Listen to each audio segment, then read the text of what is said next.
Now we'll hear from a panel of State Department officials who testified today on the humanitarian conditions in the Democratic Republic Congo following heavy violence and political unrest.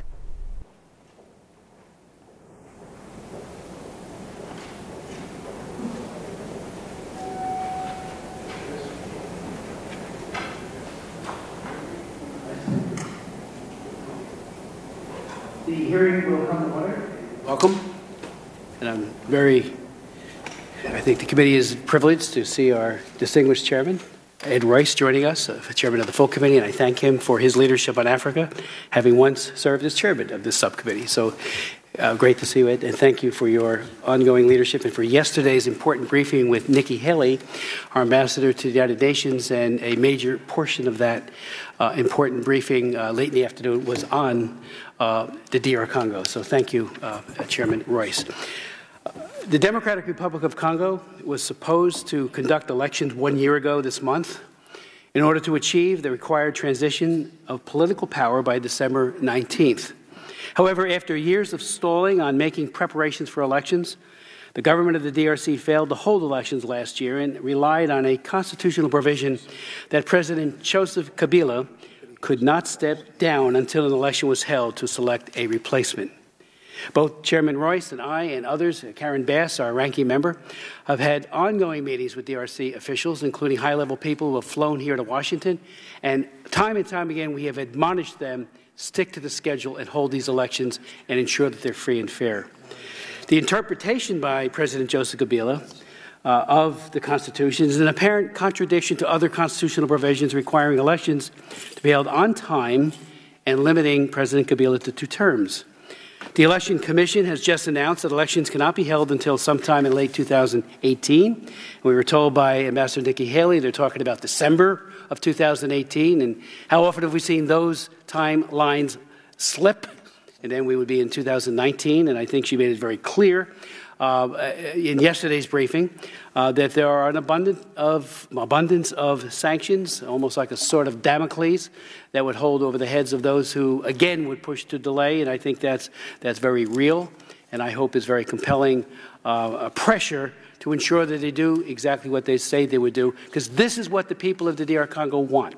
They want a free and fair election, and they want to choose their next leader. Polling has indicated that the majority of Congolese want Kabila's government to end and be replaced by a transitional government until a new one can be elected. We don't take sides, but we do want free and fair, and we want to make sure that the people's will prevails.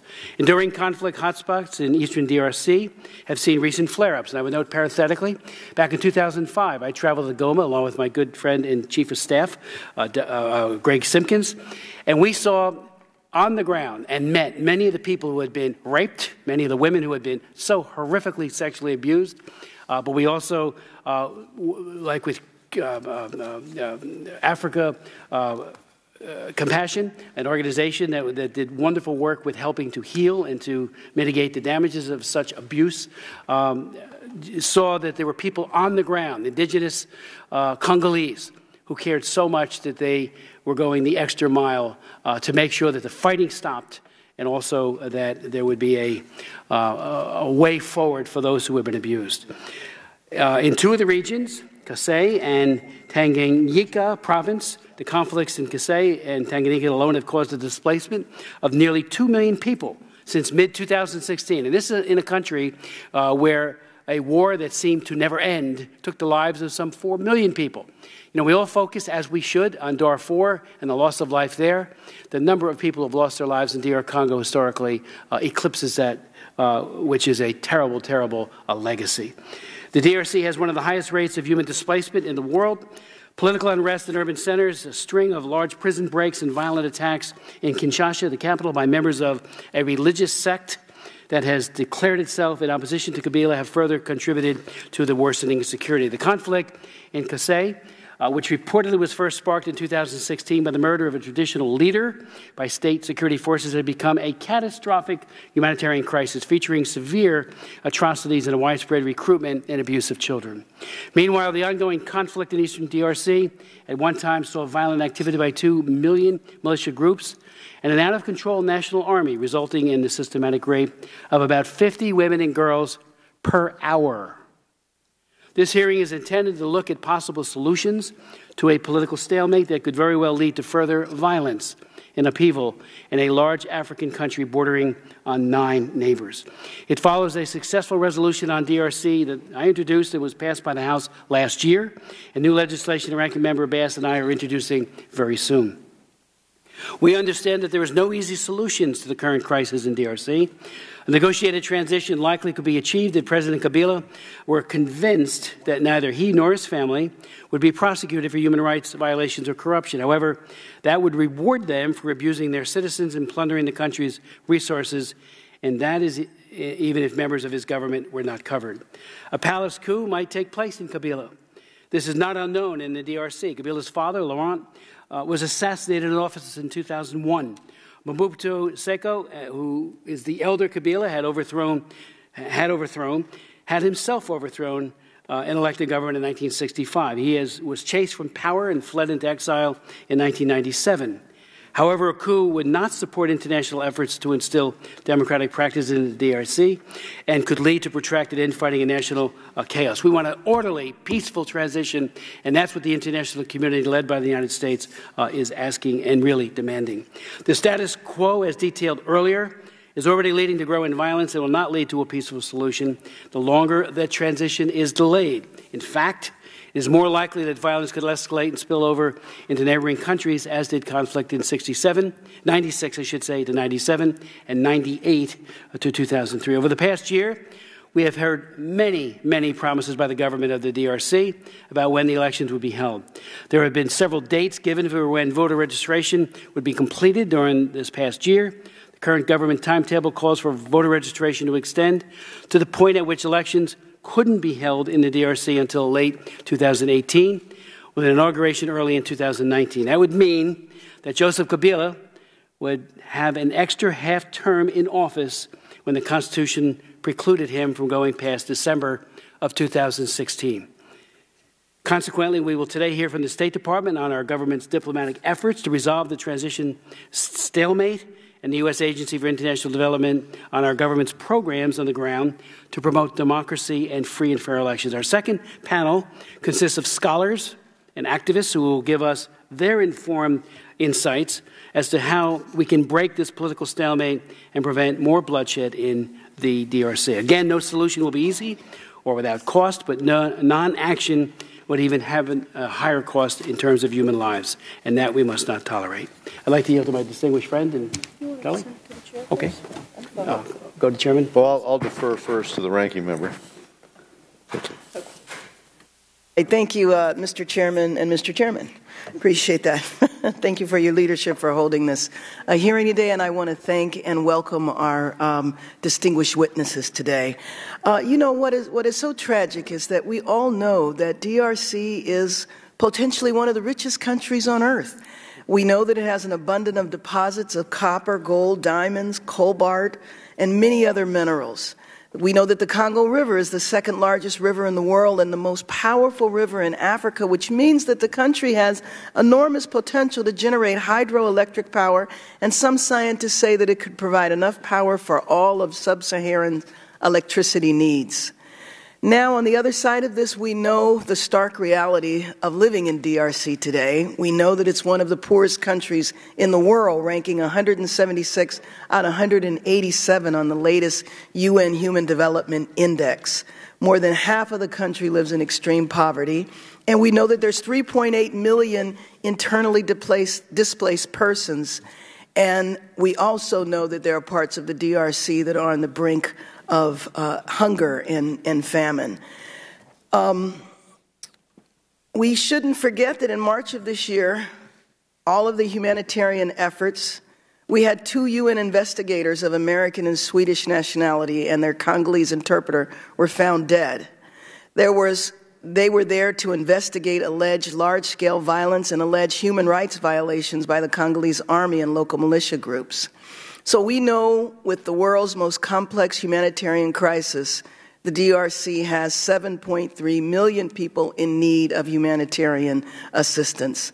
But aid workers are finding it increasingly difficult to address the deteriorating situation in the DRC, and many face the risk of attacks and are unable to access areas in most need of humanitarian assistance. So the signs coming out of the DRC are not encouraging. The Congolese government and the main opposition coalition reached a political agreement to organize a vote by the end of 2013, and Kabila committed to not run for a third term. However, yesterday, we met, as the chairman mentioned, we met with our UN ambassador, Nikki Haley, who said that the DRC has announced that they will hold presidential elections in December of 2018. That seems like a ridiculously long time to wait, considering the elections were supposed to be held long ago. And I think, as you mentioned in your comments, that's just a way of really extending it into another term. But my concern is that even if it is genuine that there will be elections held in December of 2018, I'm not convinced that that does not mean that Kabila won't be on the ballot until we hear definitively a public announcement that he will not seek a third term and will not change the Constitution. And I believe, if I heard the ambassador right, Mr. Chair, she did say that he said he wouldn't change the Constitution, correct? That's right. But I do not believe he has made the public statement that he will not be on the ballot, which obviously, if he was on the ballot, that's a violation of the Constitution. However, we all know that sometimes people find ways of saying they're not violating the Constitution, like in Burundi. It was just a different interpretation. And the world will not tolerate that. I was encouraged by the ambassador yesterday, making very strong statements that the United States will not be there in support of the country unless we do see a commitment for a peaceful transition. And with that, I yield to the other chairman. Thank you, Mr. Chairman. Look, I want to thank you, and I want to thank Ranking Member Karen Bass for the focus that both of you have kept on the DRC and for the trips that both of you have taken to the DRC, the resolutions that the two of you have passed, the effort to sort of galvanize our attention on this tragedy, a tragedy like no other, as you mentioned when you talked about the millions and millions have lost their lives there. And a lot of it is a governance issue with respect to a lack of rule of law, and that emanates, unfortunately, from Laurent and then Joseph Kabila. I also want to thank Greg here, Greg Simpkins, for back in 1997, we were, Tom Sheehy and I and a delegation from this committee were in neighboring Angola, meeting with Savimbi and Dos Santos, with our ambassador, trying to broker peace there. And, you know, that night the government of Mobutu was overthrown. And when we were there, and Greg was our interpreter, luckily, and we were able to take a plane into the airport in Kinshasa. And we met with the new government that was one day new, and he was able to also communicate with Tshisekedi, who was being pushed aside. We didn't find out all until a little later. We were able to track and follow Laurent Kabila, met with him in Harare in order to discuss this issue, the rule of law, the Constitution, the importance of elections. And we have struggled under the Kabilas. Now, I think we've made 3 trips. I have with Mr. Sheehy to Kinshasa, and we've met numerous times here or in New York. You know, I have to give Ambassador Haley credit for not just the commitment she got in terms of the December 23rd election next year, but also the benchmarks that are to be put in place, and the announcement on the part of Joseph Kabila that there will be that election. Now it falls on us and the international community. So this is really good news. We finally have an election calendar. And I think we've got to welcome not only the announcement, but the sense among the people in Congo when you see them in civil society asserting their rights to be part of this process, because they've felt the consequences more than anyone. And so I think that the State Department, the administration, and us on the committee, we've got to monitor this progress, and if deemed insufficient, we must use every tool we have to pressure the government in Congo. Now is the time. If we do not address the political instability, then the violence and the unrest across that country, which has cost over 4 million lives so far, is only going to escalate. And as we watch people flee, and recently we've seen another 1 million try to escape the violence, when we see the 2 million that are displaced on our trips there living in camps, we know that the humanitarian situation is dire and warrants our immediate attention and the world's immediate attention, and we really encourage the NGO communities, some of who are here today, because too many Congolese are suffering. So we look forward to the witnesses' testimony today, and again, Chairman Smith, I thank you for this hearing. General Rice, thank you very much again for your long-standing, decades-long leadership.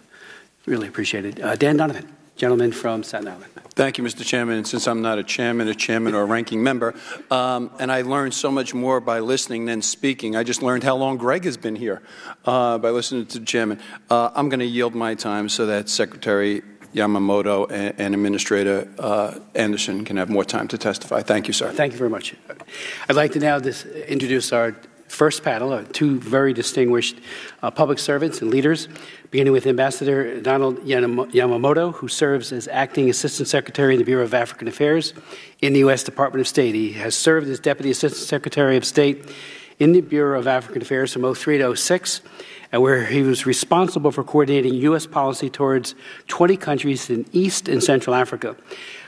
Ambassador Yamamoto was also our ambassador to the Republic of Djibouti from 2000 to 2003, as well as to Ethiopia. He was the Deputy Director for East African Affairs from 1998 to 2000. And without objection, your full resume and that of our distinguished other witness, Cheryl Anderson, will be made part of the record. And Ms. Anderson is working as the Acting Assistant Administrator for the Bureau of African Affairs for USAID, the Agency for International Development. Ms. Anderson has more than 20 years of development experience, mostly in Africa. Since joining USAID as a Foreign Service Officer, she has worked in USAID missions in the Democratic Republic of Congo, Uganda, Sudan, and East Africa. Prior to joining USAID, Ms. Anderson worked as a program manager at HealthLink Worldwide and also served as a Peace Corps volunteer in Ghana. She has also testified before our subcommittee, so both of you, welcome back, and we look forward to your insights and recommendations. The floor is yours, Ambassador Yamamoto. Thank you very much, Mr. Chairman. And I ask for the longer version to be submitted to the record. Without objection, so ordered. And thank you very much, Chairman Smith and Ranking Member Bass and Chairman Royce. Thank you very much for this very important hearing today. Today's hearing comes at a critical juncture for the DRC. And the country faces two starkly different possible trajectories over the next 12 months. Will we have presidential elections on December 2018 and the DRC's first peaceful democratic transfer of power? Or alternatively, will we see the absence of genuinely free and fair elections and a continuation of the current political impasse? We could see the DRC return to widespread violence and instability. Our immediate focus is to support the stability of the DRC through genuine, free, and fair elections that are credible and inclusive and lead to a peaceful democratic transfer of power. With the November 5th announcement of the DRC's Electoral Commission by the CENI, the elections will be held in December 2018. We have an opportunity to support the Congolese people achieve historic democratic transfer of power. However, this will require political will on behalf of the government of the DRC, organize credible elections, commitment by the oppositions to participate through the democratic process, and continued engagement, pressure, and support from the international community, including the United States.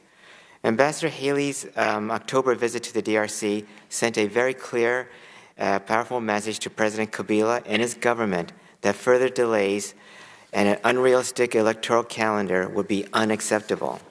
Ambassador Haley also told opposition party leaders that the United States does not support calls for unconstitutional change and stressed the need for all actors to work within the framework of the DRC Constitution and the December 2016 St. Sylvester Agreement.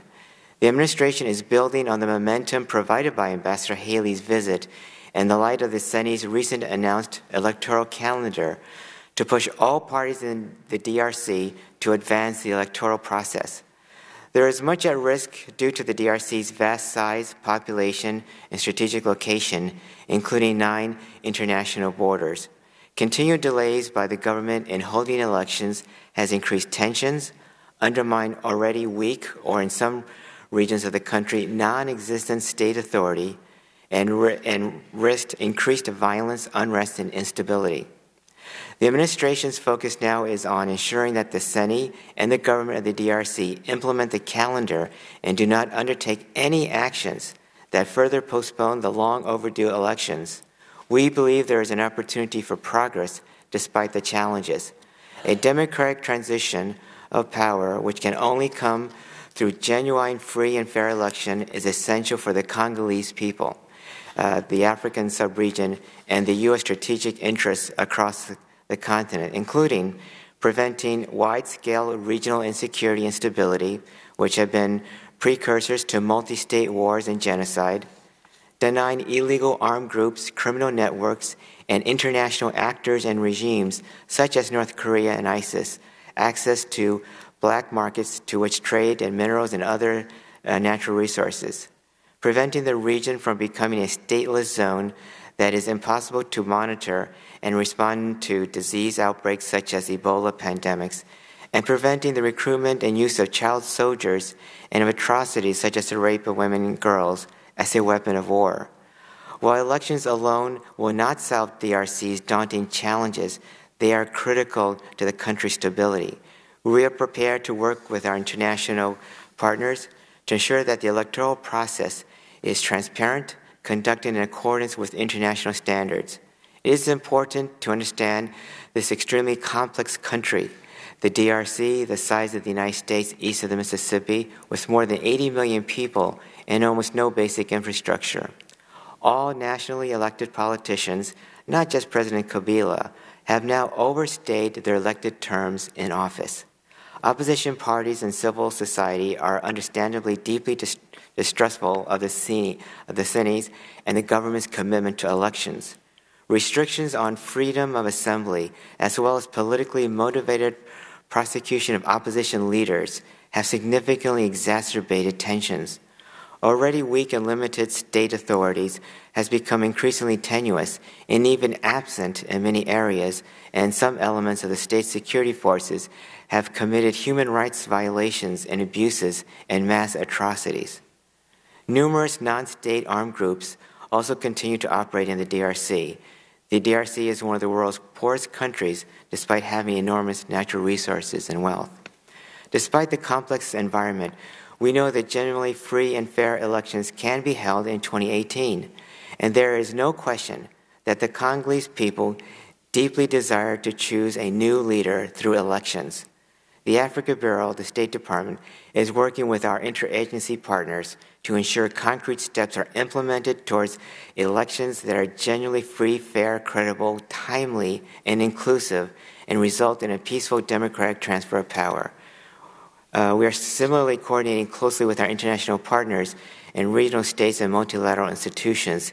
Key elements of this approach include the announcement of the electoral calendar of December 2018. We are coordinating closely with our international partners to actively press the Sene, the DRC government, to fully implement all required steps in the DRC's electoral process. Second, we are actively pressing both the government and the opposition to operate within the framework of the Constitution and the December Agreement to reject violence and calls for unconstitutional change. Third, we are actively pressed both through public statements and private diplomatic engagements, the government of the DRC to respect political freedom and rights and refrain from excessive and unlawful use of force. Next, we coordinate our messaging and advocacy with key partners, including our European and regional partners. And finally, since June 2016, we have imposed targeted sanctions on 6 current and former DRC government officials, We remain prepared to impose additional targeted sanctions as developments warrant. While our immediate focus is on the electoral process, the DRC's urgent and ongoing security and humanitarian needs also remain important priorities. Together with our international partners, the United States has striven to end the violence throughout the DRC, including specifically in the Kasai and the East. We are continuing to provide assistance in response to the humanitarian crisis and to ensure that those responsible for abuses and atrocities are held accountable. We have worked with international partners to address the humanitarian needs of 3.8 million internally displaced persons, over 620,000 Congolese refugees now living outside the country, and nearly 543,000 refugees from neighboring countries who are inside the DRC. We will continue to engage with the DRC government, the UN, our international partners, in finding a long-term solution to bring about peace and stability. In conclusion, the stability of the DRC is a key administrative objective in Africa, and given the DRC's significant economic, geopolitical, and security-related importance, we need only recall the ramifications of the last DRC war from 1998 to 2002. We understand the enormous transformational and transnational negative impact of armed conflict and political crises in the Congo, and through free, fair, credible, inclusive elections leading to a peaceful democratic transfer of power are essential to the DRC and the region's long-term stability and development. There remains many challenges and risks to achieve these goals, but our engagement and commitment are unwavering. And thank you, and I welcome your questions. Thank you very much, Mr. Ambassador. Ms. Anderson. Good morning, Chairman Smith, Ranking Member Bass, Congressman Donovan. Thank you for inviting me to speak today about the Democratic Republic of Congo. It's always an honor to have an opportunity to discuss our work with supporters of Africa. And for me, it's a pleasure to be back testifying before this subcommittee. USAID has maintained a long-term relationship with the DRC and its people since the country became independent in 1960. With its vast mineral wealth, the country has tremendous opportunity for economic growth that could lift citizens out of poverty and propel the country into middle-income status. Instead, protracted political uncertainty is fueling violence and instability and prevents the realization of the country's full potential. The reality is that the DRC is teetering on the brink of a crisis such as it has not seen since the formal end of the Second Congo War in 2003. Due to the political crisis and continued electoral delays, the mandates of all elected DRC government officials have officially expired. While an election alone will not solve the DRC's many challenges, credible, inclusive presidential and legislative elections are critical to ensuring a peaceful transition of power, reducing the risk of widespread violence, and strengthening the country's democratic institutions and economic development. We're pleased with the recent release of an electoral calendar, but voter registration, already months behind schedule, must be completed. Revised electoral laws have to be passed, and funding has to be appropriated by the DRC government to cover the cost of organizing national elections. Finally, the government of the DRC needs to take immediate steps to allow civil society, journalists, and citizens to express themselves, protect the human rights of its citizens, and ensure that all political parties are afforded equitable access to the media and that their rights to assemble peacefully are respected. Alongside other U.S. government agencies, USAID remains committed to supporting the timely organization of peaceful, credible, and inclusive elections that reflect the will of the Congolese people. We have provided approximately $37 million in election and political processes programming since 2013. This includes 5 components: support for domestic election observation, civic and voter education, targeted technical assistance to the Electoral Commission, CENI, political party strengthening, and electoral justice. USAID's election observation activity is implemented by the local Episcopal Justice and Peace Organization. This is the leading Congolese election observation organization. We are helping to build their capacity to train and deploy long and short-term domestic election observers in accordance with international standards. The Civic and Voter Education Program is helping more than 35 different Congolese civil society organizations to inform citizens, and particularly women, youth, and other traditionally marginalized groups about the electoral process, their rights and role as voters, and the importance of peaceful participation in the elections. A grant to the United Nations Development Program, UNDP, provides technical assistance to the Electoral Commission, CENI, for operations, logistics, and effective use of information technology. USAID's Political Party Strengthening Program provides training to 10 political parties, 5 from the ruling majority and 5 from the opposition, to better represent and respond to citizens' concerns and improve the internal management and organization of the parties. Finally, our human rights and electoral justice activity strengthens the capacity of national-level justice actors, the courts, and civil society organizations to conduct legal education, provide legal services, and monitor and respond to human rights violations, including electoral disputes. The stakes for the DRC and for its neighbors could not be higher. Again, we are encouraged by the announcement of an electoral calendar, but will now need to see confidence-building measures to ensure that this timeline is respected and implemented, and all measures are taken for free, credible, and peaceful elections. This includes an end to politically motivated prosecutions, the release of political prisoners, and respect for the right of peaceful assembly and association, so that opposition parties and civil society organizations may hold peaceful public meetings without government interference or intimidation. Thank you, Mr. Chairman, Ranking Member Bass, members of the subcommittee. I look forward to hearing your counsel and responding to your questions. Thank you so very much, Ms. Anderson.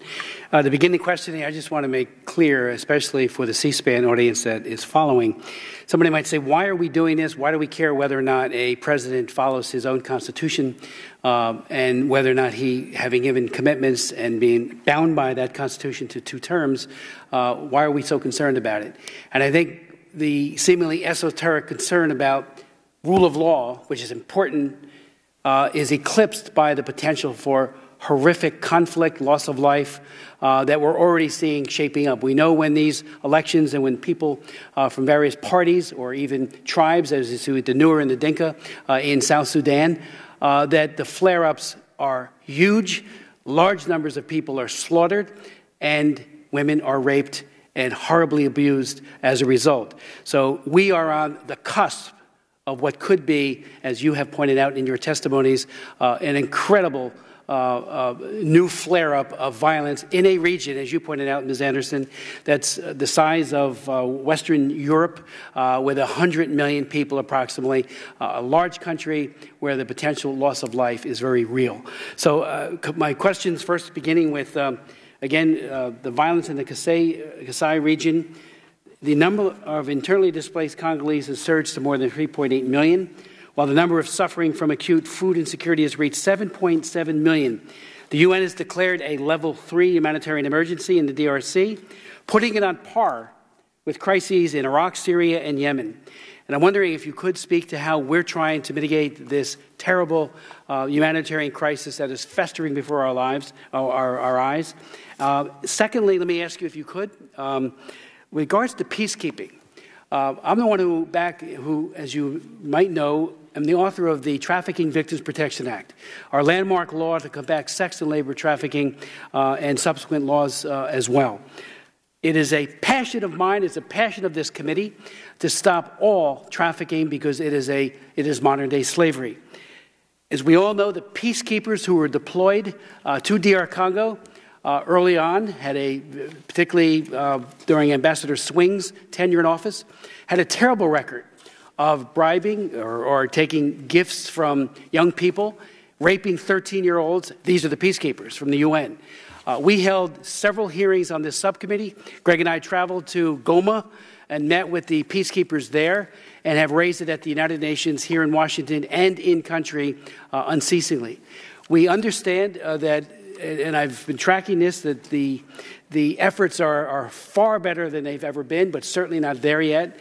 People who do commit crimes against Congolese, particularly women and girls, are not only sent back to their home countries, but there's a heavy admonishment by the UN to prosecute, put them behind bars, and to ensure that they're never redeployed to another peacekeeping mission ever again where they can recommit those crimes. If you could speak, if you would, to MONUSCO, whether or not it's, practicing what we thought Kofi Annan had called it, the zero tolerance policy. I had one hearing where we said zero tolerance policy in DR Congo, zero compliance, because it was so ineffectively being implemented, notwithstanding the great efforts by Jane Hall Lute, an American who was in a key position there to fight for that. So if you could speak to that. And finally, let me ask you about the most credible, in my opinion, and reliable and effective interlocutors for peace, reconciliation, and free and fair elections, especially in the DR Congo, is the Catholic Church. Karen Bass and I were in South Sudan last May, and we met with Salva Kiir, the president, and had a very straightforward conversation with him. Not all that happy because of the terrible killings that are occurring there. He wouldn't even meet with the faith-based consortium of leaders, bishops, clergy of all kinds, who really are the key to reconciliation. And now we see potentially a deja vu of that in DR Congo. How do we support the church in its efforts and all those who are trying to have free and fair elections? The amount of money, who is it going to, if you would? And as Nikki Haley said yesterday, if this roadmap for having this election does not happen, we won't support the election. We're not going to support a fraud and a sham. So if you could speak to those three. Thank you very much, Mr. Chairman. That's a long list of issues that we need to tackle. First is going to MONUSCO and peacekeeping operation. As you know, 63% of all UN ops is in Africa.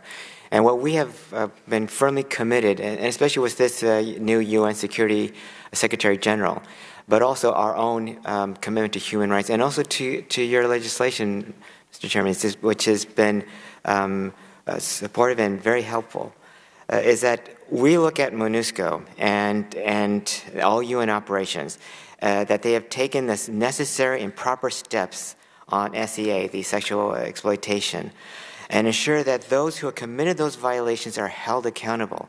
We've not done just not only MONUSCO, but in MINUSMA and all the other organizations.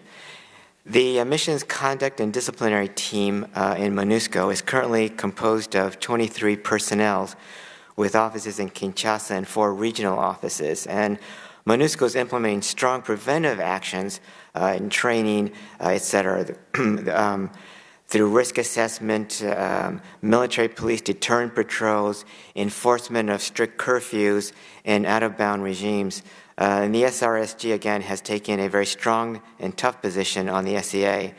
The other issue, too, is, as you know, the United States and the State Department, we train peacekeeping troops, about over 300,000. Part of that is human rights, protection of human rights, and the protection of SEA. Let me go into the other areas is on the violence, is that MONUSCO's main object and goal is to protect civilians. And of course, we have had from 2013, an intervention brigade, which is used to target groups like M23 and prevent other problems and militias from rising, and creating issues. And so those are some helpful uses. But the other issue, too, is that we need to keep up a very consistent, persistent observation of the gross human rights abuses taking place in the DRC, not only just by militias and the FARC troops, but by all groups. And we have to hold each person accountable.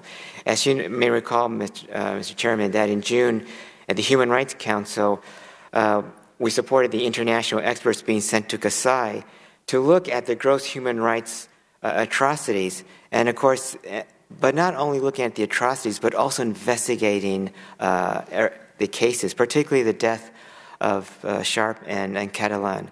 That remains, this murder case will remain a priority for us to look at and to investigate. The other thing is, during Ambassador Haley's visit to the DRC, she met with Senko and also the Catholic Church and also faith-based groups, and really strongly supported, and we agreed in strongly supporting the facilitation that the Catholic Church had arranged in the St. Sylvester Agreement of 2016.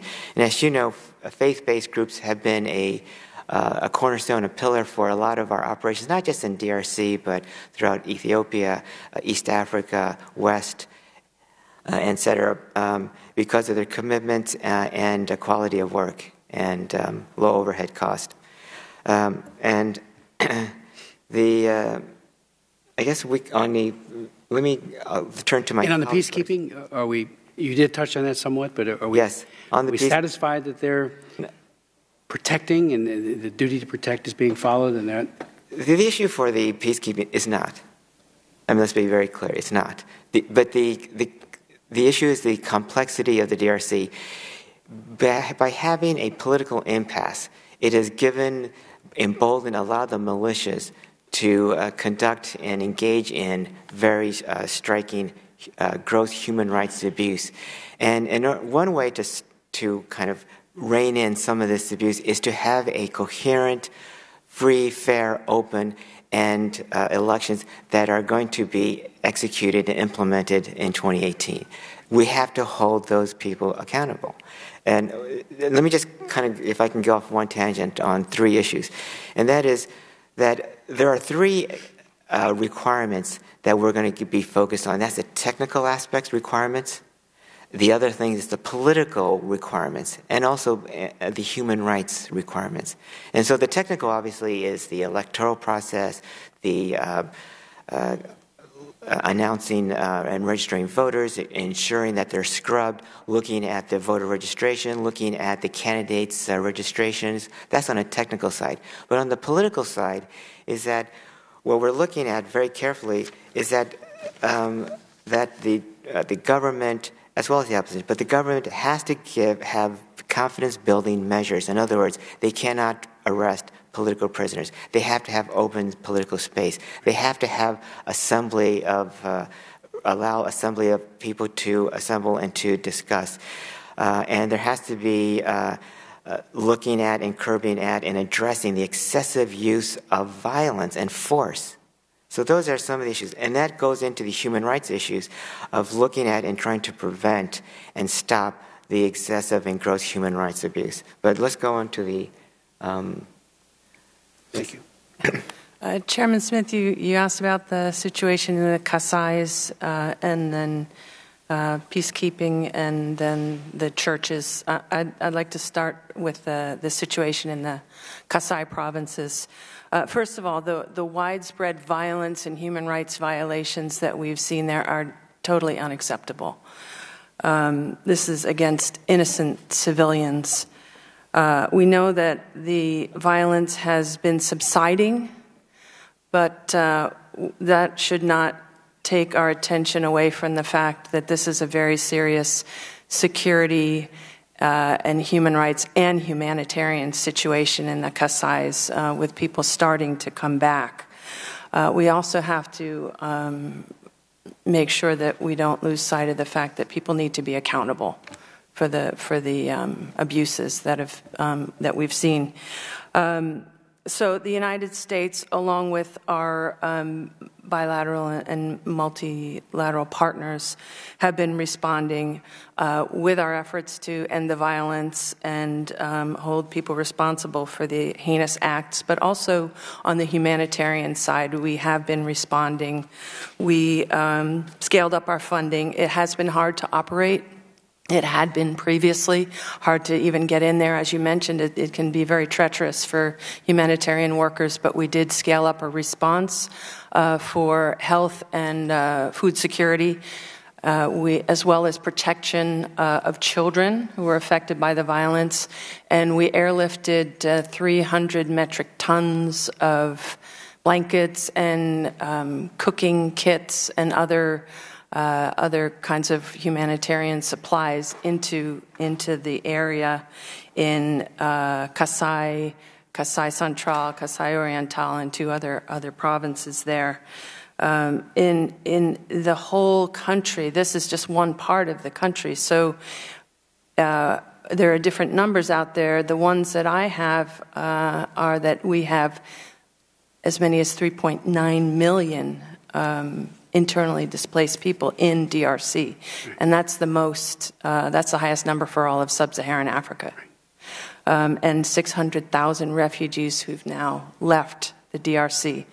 We have provided in fiscal year 2017, the U.S. government has provided a total of $190 million in humanitarian assistance across the country. And of that, $128 million is from USAID. And we always remain committed to providing humanitarian assistance to people who are in need, working with the UN and with our NGO partners. I won't really speak on peacekeeping, except to say that in the area of gender-based violence, I think you're aware that USAID has been very engaged since 2002 in preventing and responding to gender-based violence. And on the Catholic Church and churches and faith-based organizations,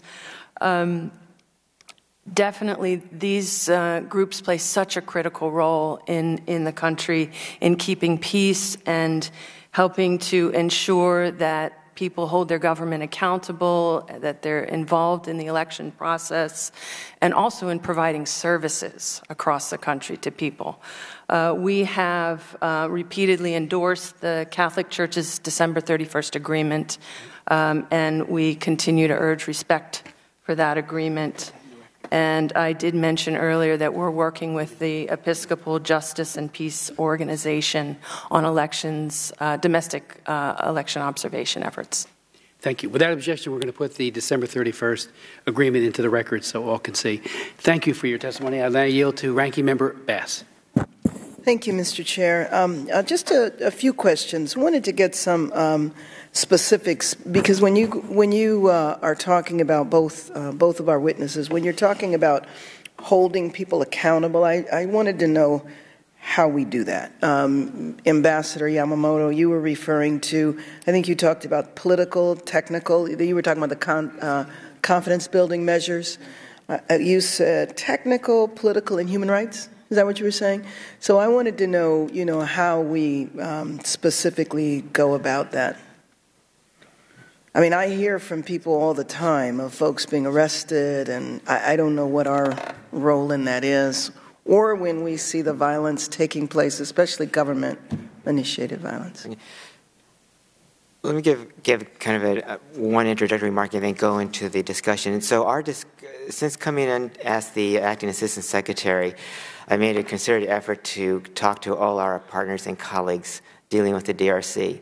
And the issue is that we find it extremely unacceptable that the elections in the DRC has taken so long, and the instability that has given rise to militias and other groups because they've been emboldened by the lack of political certainty.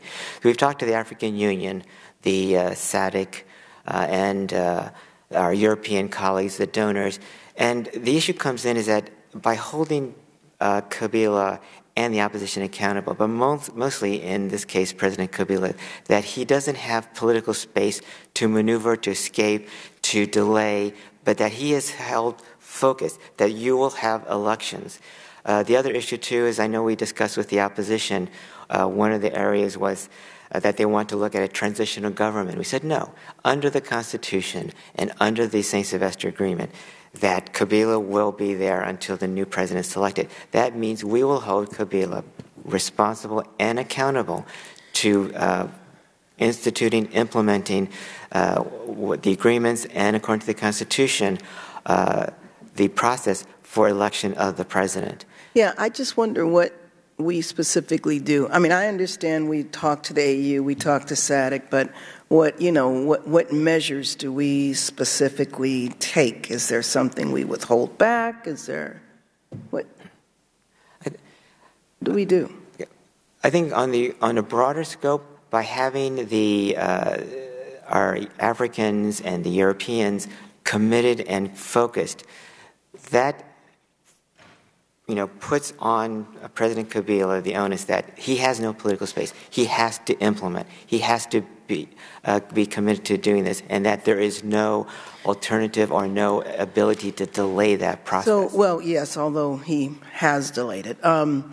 So you mentioned also that there were sanctions that were prepared, and I was wondering what kind of sanctions. And then that we're looking at legislation, and I wanted to know what your thoughts were about that.